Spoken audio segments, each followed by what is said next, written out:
வணக்கம் friends, welcome back to channel. இது உங்கள் வேல்ட் ஆஃப் சூர்யா. நம்ம சூர்யா 44 படத்தோட ரெட்ரோ டைட்டில் டீசர் இப்போ 22 மில்லியன் வியூஸை கிராஸ் பண்ணியிருக்கு. அதில் பார்த்தீங்கன்னா 6 லட்சம் பேருக்கு மேலே டீசரை லைக் பண்ணியிருக்காங்க. அண்ட் அது மட்டும் இல்லாமல் டீசரை பார்த்த சில பேர் டீசரில் பூஜா ஹெக்டே ஏன் பேசவே இல்லை, அமைதியாக இருந்தாங்க, ஒருவேளை அவங்க ஊமையாக நடிச்சிருக்காங்களோ இந்த படத்தில் அப்படின்ற மாதிரி சோசியல் மீடியாவில் ஒரு டாக் இருந்தது. அதாவது அவங்க ஊமையா இல்லையா அப்படிங்கிறது அடுத்தடுத்து ரிலீஸ் ஆக போகிற டீசர் அண்ட் ட்ரெய்லரை பார்த்தா தான் தெரிய வரும். மேபி டைட்டில் டீசரில் அவங்க பேசாததுக்கு ரீசன் அந்த சீன்ல வார்த்தைகளால் எமோஷனை கன்வே பண்றதை விட பார்வைகளால் தன்னோட சம்மதத்தை சொல்லி முத்தத்தால் தன்னோட காதலை வெளிப்படுத்துற மாதிரி டைரக்டர் கார்த்தி சுப்ராஜ் அந்த சீனை எடுத்திருப்பாரோ அப்படின்னு தோணுது.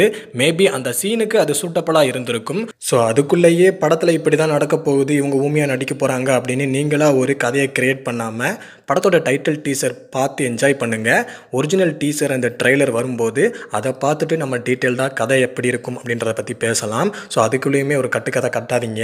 அண்ட் அது மட்டும் இல்லாமல் வாடிவாசல் படத்தோட ஷூட்டிங்கை வர சம்மரில் ஸ்டார்ட் பண்ண பிளான் பண்ணியிருக்கிறதா வெற்றிமாறன் சொல்லிட்டாரு. அண்ட் ப்ரொடியூசர் தானுமே ஒரு இன்டர்வியூவில் சொல்லிட்டாரு. ஸோ அடுத்தடுத்த சம்பவம் உறுதி, காத்திருப்போம்.